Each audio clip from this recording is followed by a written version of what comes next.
డబ్బు, అనారోగ్యం, ఉద్యోగం, వ్యాపారం, అప్పులతో బాధపడుతున్నారా? మీకోసమే లాంచ్ యువర్ ఫ్యూచర్ ప్రోగ్రామ్.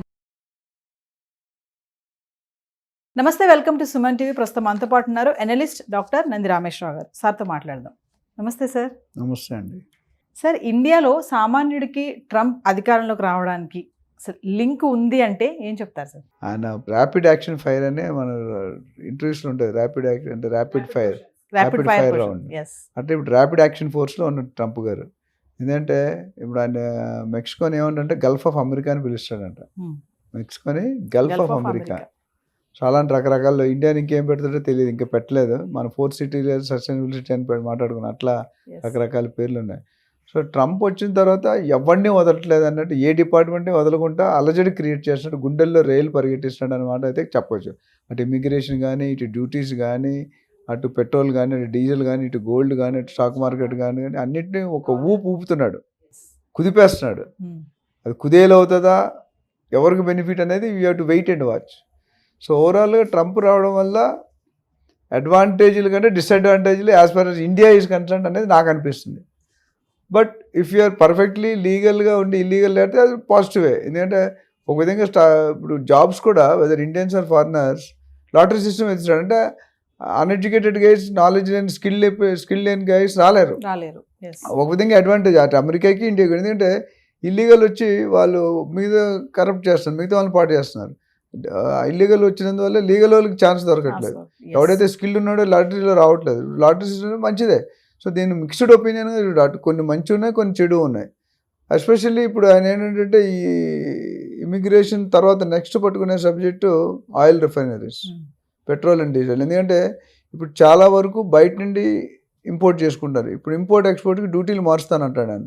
చైనాకి 60%, ఇండియాకి 25%, మిగతా వాళ్ళకి వేస్తున్నాడు. సో దానివల్ల ఏమవుతుందంటే మనకి ఆ రెవెన్యూలో డాలర్ రేంజ్ స్ట్రాంగ్ అవుతుంది, చైనీస్ కరెన్సీ కానీ మన ఇండియన్ కరెన్సీ రూపీస్ కానీ వీక్ అవుతుంది. సో అదే added advantage to Donald Trump. So అదొకటి ఉంది. తర్వాత ఏమంటాడంటే మరి అక్కడ ప్రజలు ఏమంటారంటే మీరు ఇంపోర్ట్స్ ఇవన్నీ తగ్గించేస్తే ఆయిల్స్కి, మరి మా పరిస్థితి ఏంటి అంటే ఆయన ఏమంటారు, మీరు డెవలప్ చేసుకోండి, మీకు స్కిల్ లేదా, మీకు పొటెన్షియల్ లేదా. సో అది ఇప్పుడు ఆయన సీరియస్గా వర్క్ చేస్తున్నాడు. ఇప్పుడు ఇది ఏమైనా ఆయిల్ మీద ఏమైనా ఇంపాక్ట్ పడింది అనుకోండి, దాని నెక్స్ట్ ఇన్వెస్ట్మెంట్ ఏరియాస్ గోల్డ్. ఎందుకంటే గోల్డ్ ఆల్రెడీ మనం తగ్గుతుంది అనుకుంటే ఒక మధ్యలో 2 వారాలు 3 వారాలు తగ్గింది కానీ మళ్ళీ పుంజుకుంది, ఇంకా పెరుగుతుంది అంటున్నారు. సో మేబీ మనం అనుకున్నట్టు నెక్స్ట్ 1 yearలో 1 lakh టచ్ అయినా, మీరు ఆల్రెడీ ఇప్పుడు 79-80,000 78-79 ఉంది. సో 1 lakh టచ్ ఉండడం వేర్ హార్డ్లీ ఫార్. ఢిల్లీ బహుత్ దూర్ అంటే ఢిల్లీ బహుత్ దూర్ బాస్మే అన్నట్టు. ట్రంప్ ఇంపాక్ట్ గోల్డ్ పైన బాగా కనిపిస్తుంది. పడుతుంది. ఎందుకంటే ఆయన వచ్చినప్పుడు చూసుకుంటే షేర్ మార్కెట్ మొత్తం పడిపోయింది, గోల్డ్ మార్కెట్ క్రాష్ అయింది. కానీ ఇప్పుడు ఏమవుతుందంటే ఇది ఎట్లాంటి స్టాక్ కానీ, రియల్ ఎస్టేట్ కానీ, గోల్డ్ కానీ ఇవన్నీ కూడా అంటే ఒకదాని మీద ఒకటి ఆధారపడి ఉంటుంది. ఇంగ్లీష్ ఒక ప్రాబ్లం ఉంది, 1 machines output is input to other machine. అంటే మీరు యాంకరింగ్ చేసిన తర్వాత మళ్ళీ ఎడిటింగ్ అయితేనే మీ అవుట్పుట్ వాళ్ళకి ఇన్పుట్, ఆ ఎడిటింగ్ వాళ్ళు రిలీజ్ చేయడానికి వాళ్ళ అవుట్పుట్ మీరు సోషల్ మీడియాకి ఇన్పుట్. అట్లా ఇక్కడంటే ఈ స్టాక్ కానీ, గోల్డ్ కానీ, రియల్ ఎస్టేట్ కానీ, ఆయిల్ కానీ ఇవి చాలా demandable, compulsory, usable, necessary. Daily అసలు పెట్రోల్ లేకపోతే మనం నడగలమా? పెట్రోల్ రేట్లు పెంచితేనే అవుతాం, పెట్రోల్ లేకపోతే ఇంకా మొత్తం కొలాప్స్ అయిపోతుంది. అందరు నడుచుకొని వాళ్ళు బస్సులు ఎప్పుడు పోతారు? ఇప్పుడు ఉన్న దాంట్లో ఆల్రెడీ మనకి లేడీస్ కండిషన్ ఒకటి పెట్టారు, ఫ్రీ బస్ అని. సో ఇక్కడ ఏంటంటే ట్రంప్ అనేది ఒక దాని ఎఫెక్ట్ వల్ల ఇంకోటి ఎఫెక్ట్ అయ్యే ఛాన్స్ ఉన్నాయి. ఇప్పుడు గోల్డ్ మార్కెట్ ఎప్పుడు నేను చెప్పాను, నిధులు ఒకసారి సడన్గా రిలీజ్ అయ్యాయనుకోండి రేట్ తగ్గిపోతుంది. ఎందుకంటే availability of gold is more. అదే స్కేర్సిటీ ఉందనుకోండి, చాలామంది స్టాక్ మార్కెట్ కుదేలేనప్పుడు ఏం చేశారు జనాలు, గోల్డ్ మార్కెట్లో పెట్టారు. గోల్డ్ మార్కెట్ పెట్టినట్టు గోల్డ్ డిమాండ్ ఎప్పుడైతే సప్లై తగ్గిపోయిందో రేట్ పెరిగిపోతుంది. మన లా ఉంది కదా, when demand is more rate is high, when demand is less rate is low. Supply is more అంటే రేట్ తగ్గిపోతుంది, సప్లై లెస్ అంటే రేట్ సప్లై చేసిన ఎక్కువ సప్లై అంటే రేట్ తగ్గుతుంది, సప్లై తక్కువ ఉంటే రేట్ ఎక్కువ అవుతుంది. అంటే డిమాండ్ వర్సెస్ సప్లై, అది లా, అది ఫిజికల్గా. అంటే సార్, అమెరికా తీసుకునే డెసిషన్స్ అంతర్జాతీయంగా ఎంతో ప్రభావం చూపుతుంది అంటారు కదా, దానికి ఏం చెప్తారు సార్? అంటే డెఫినెట్గా ఉంటుంది. ఎందుకంటే ఇవన్నీ వరల్డ్ అనేది పెద్ద బులియన్ మార్కెట్, చాలా పెద్ద మార్కెట్. స్టాక్ మార్కెట్ అనేది చాలా, ఇప్పుడు ట్రంప్ వచ్చిన తర్వాత ఫస్ట్ వారం రోజులు రిజల్ట్ డిక్లేర్ చేశాక 1 వీక్ వరకు కొలాప్స్ అవుతూనే ఉంది, తర్వాత మళ్ళీ పికప్ అయింది. గోల్డ్ అయితే కంటిన్యూగా 15 రోజులు 20 రోజులు పెరిగింది, తర్వాత మళ్ళీ కంటిన్యూ గ్రో అవుతుంది, ఇప్పుడు తగ్గట్లేదు. సో ఈ డిమాండ్ అనేది మనం అంటే ఇప్పుడు డిమాండ్ స్టాక్ మార్కెట్ బాగుంది అనుకోండి, గోల్డ్ మార్కెట్ తక్కువ ఉంటుంది. ఈ రెండు బాగుంటే ఇప్పుడు ఆయిల్ మార్కెట్ రిఫైనరీ కట్ చేసి అనుకోండి, ఎక్కడో దగ్గర పెట్టాలి కదా. ఇప్పుడు సేవింగ్స్ అనేది ప్రతి మనిషికి ఎంతో కొంత ఉంటుంది. సో గోల్డ్ మీద పెట్టాలా, స్టాక్ మీద పెట్టాలా, లేకపోతే ఇంకేదైనా రియల్ ఎస్టేట్లో పెట్టాలనేది ఇట్స్ చాయిస్. ఒకసారి రియల్ ఎస్టేట్ తగ్గుతుంది. జనరల్గా మనకున్న అనుభవంలో స్టాక్, గోల్డ్, రియల్ ఎస్టేట్లో రిస్క్ లెస్ అని చెప్పాం. నెక్స్ట్ రిస్క్ లెస్ గోల్డ్, అన్నిటికంటే మోర్ రిస్క్ అనేది స్టాక్ మార్కెట్. స్టాక్ మార్కెట్ కోట్లు పోయింది, కోట్లు వచ్చింది రాత్రి ఇట్ ఈస్ గాన్ ఓవర్, అంటే అనుకునే ఎక్స్పెక్టేషన్ దాటిపోయి వెళ్ళిపోయింది. మేక్ అమెరికా గ్రేట్ అగైన్ అనే స్లోగన్ అయితే ఉంది కదా సార్. మరి ఇక్కడ కూడా బిజినెస్ రంగంలో కూడా ట్రంప్ వచ్చారు ఆల్రెడీ, వీటన్నిటి విషయంలో కూడా మార్పులు జరుగుతాయని అంటారా?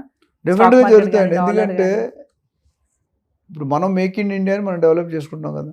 ప్రతిదీ ఇక్కడే బయట ఇంపోర్ట్ చేయకండి, ఎక్స్పోర్ట్ చేయకండి, ఇంపోర్ట్ చేయకండి, తీసుకురావద్దు, మన కాస్ట్ పెట్టి ఎక్కువ పెరిగి మన ఫారెన్ కరెన్సీ వెళ్ళిపోతుంది, ఇవన్నీ మన కరెన్సీ అక్కడికి వెళ్తుందని. ఇప్పుడు ఇక్కడ ఏమవుతుందంటే మీరు డెసిషన్ తీసుకోవాలనుకుంటే మేక్ ఇన్ అంటే ఆయన ప్రతిదీ అమెరికాలోనే చేయాలి, ప్రతిదీ అమెరికా వాళ్ళ దగ్గర మనం కొనుక్కోవాలి, మన వాళ్ళు ఎవరు ఉండకూడదు అంటే నేషన్ ఫీలింగ్ అన్నమాట.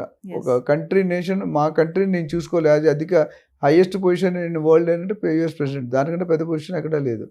ఆయన ఏం చెప్తే అక్కడ తుమ్మితే ఇక్కడ తుమ్ముతారు, అక్కడ తగ్గితే ఇక్కడ తగ్గుతారు, అంత related, directly related, correlated, direct related. అంటే అక్కడ ఏం జరిగినా ఇక్కడ అదే జరుగుతుంది. అక్కడ 10 సంవత్సరాల ముందు జరిగింది, ఇక్కడ తర్వాత జరగవచ్చు. ఇప్పుడు అలాగలేదు, ఒకప్పుడు అలాగ ఉండేది, ఇప్పుడు అలాగలేదు. ఇప్పుడు ఇమీడియట్ ఇంపాక్ట్. ఇక్కడ రాత్రి చేస్తే నెక్స్ట్ సెకండ్ ఇక్కడ సోషల్ మీడియా, ఒకప్పుడు సోషల్ మీడియా ఉండేది కదా, మనకు తెలిసేది కదా, అప్పుడు కూడా జరిగి ఉంటాయి, మనకు ఐడియా లేదు. బట్ ఇప్పుడు ఏమవుతుందంటే సోషల్ మీడియాలో ఇమీడియట్ క్లారిటీ అవుతుంది.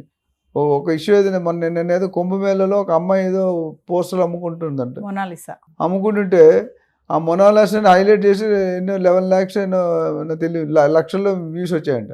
ఆ అమ్మాయి ఎవరో నిన్న ఎవ్వడికీ తెలియదు. Over night she has gone to cinema heroine level దాటిపోయింది. ఒకప్పుడు హైడ్రాలో చేసిన సీఎం గారు కంటే ఏవి రంగనాథ్ గారి ఫోటో బాగా హైలైట్ అయింది, మీరు చూసిన స్టార్టింగ్లో. అట్లా ఆ అమ్మాయి ఎవరు, ఆ మొనాలిసా ఎవరు, we don't know, but she has highlight. ప్రతి ఒక్కటి చూస్తున్నాడు హల్చల్. అందుకని మన ట్రంప్ గారు కూడా ఈ టిక్టాక్ని తర్వాత వీటిని తీసేస్తానండి. టిక్టాక్ అంటే చైనా బేసికల్గా, ఆ టిక్టాక్ని తీసేసి మొత్తం బ్యాన్ చేస్తాను. ఆల్రెడీ డిస్కషన్ జరుగుతున్నాయి, మొత్తానికే తీసేద్దాం అనుకుంటున్నాను. ఎందుకంటే TikTok is going to spoil lot of people. అందులో వచ్చే రీల్స్ కానీ వాట్ ఎవర్ ఇట్ ఈస్. ట్రంప్కి ఫస్ట్ నుంచి చైనా పైన వ్యతిరేకత బాగానే ఉంది కదా, బాగానే ఉంది, ఇంకా కంటిన్యూ అవుతుంది, కంటిన్యూ అవుతుంది కూడా. ఎందుకంటే ఒక్కసారి ఈ అమ్మాయి నాకు ఎనిమీ, ఈ అబ్బాయి నాకు ఎనిమీ అనుకుంటే ఆ ఎనిమిజం అంత ఈజీగా పోదు. మంచిదనం రావాలంటే టైం పడుతుంది, చెడ్డతనం రాంటే ఒక సెకండ్లో. మీరు ఎవరైనా మీ ఫోటోగ్రాఫర్ని కొట్టాడు అనుకోండి, కెమెరామెన్ గట్టి కొడితే పేర్లు వచ్చేసాయి. అలానే extra encourage but without any reason, అది తెలిసి చేశారో అది తప్పు, వేరే సంగతి. సో ఓవరాల్గా నేను చెప్పేది అంటే Trump decisions is going to be rapid action fire and he wants to become architect of America. అంటే ఆయనకి మించినట్టు అమెరికా అంటే ట్రంప్ అంటే అమెరికా. ఇప్పుడు నేను చెప్పే కదా, సానియా మిర్జా అంటే మీకు ఏం తెలుసు, tennis. Sachin Tendulkar cricket, Viswanathan Anand chess. So అట్లాంటి పేరు నేను మామూలుగా చిన్నవాడిని. ట్రంప్తో మనం పోల్చుకో, మనం 0.01% కూడా ఉండవు. బట్ ఆయన తీసుకునే డెసిషన్ మాత్రం ఓవరాల్ కంట్రీస్ 170-180 కంట్రీస్లో ఇంపాక్ట్ అవుతుంది. ఒక్క డెసిషన్, ఒక్క రజనీకాంత్ ఒక్కసారి చెప్తే 100 సార్లు చెప్పినట్టు, ఈయన ఒక్కసారి చెప్తే 200 సార్లు చెప్పినట్టు.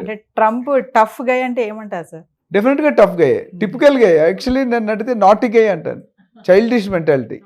నాటీ అంటే పెద్ద అయిన, బట్ ఆయన బిహేవియర్ నాటీ బిహేవియర్. ఎప్పుడు ఏ డెసిషన్ తీసుకుంటాడో, ఎవరిని కొడతాడు, ఎవరిని తిడతాడు, ఎవరిని రూల్ పెడతాడు, రూల్ తెలియదు. బట్ ఈ basically one way of coin చూసుకుంటే is working for his country which he has to do it. అయితే ఎంతవరకు మనకు సైడ్ ఇంపాక్ట్ ఉంటుంది అనేది we have to wait and see. Sir ఓవరాల్గా చూసుకుంటే ఇప్పుడు పొలిటికల్గా చేంజెస్ కానీ, డాలర్ కానీ, crypto currency, stock market, gold, ఇలాంటి మార్పులు వచ్చినప్పుడు ప్రపంచ దేశాలన్నీ కూడా గమనిస్తూ ఉంటాయి. అందులో మన భారత్ కూడా ఉంది. మన Bharat one of the major contributor కదండి. భారత్ లేకుండా భారత్ని తల్లాలంటే చాలా కష్టం. ఒక 30-40 years ఇండియాకి, ఇప్పుడు ఇండియాకి చాలా చేంజ్ ఉంది. We are far much ahead then lot of other countries. 2-3 కంట్రీలు తీస్తే తప్ప మనకంటే పెద్ద కంట్రీలు ఏం లేవు. And we are going to be a threat to America, అందులో డౌట్ అక్కర్లేదు. అందుకనే ముందే సప్రెస్ చేస్తున్నాడు, ఎక్కడెక్కడ తొక్కేయాలో అక్కడ తొక్కేయడానికి ట్రై చేస్తున్నాడు.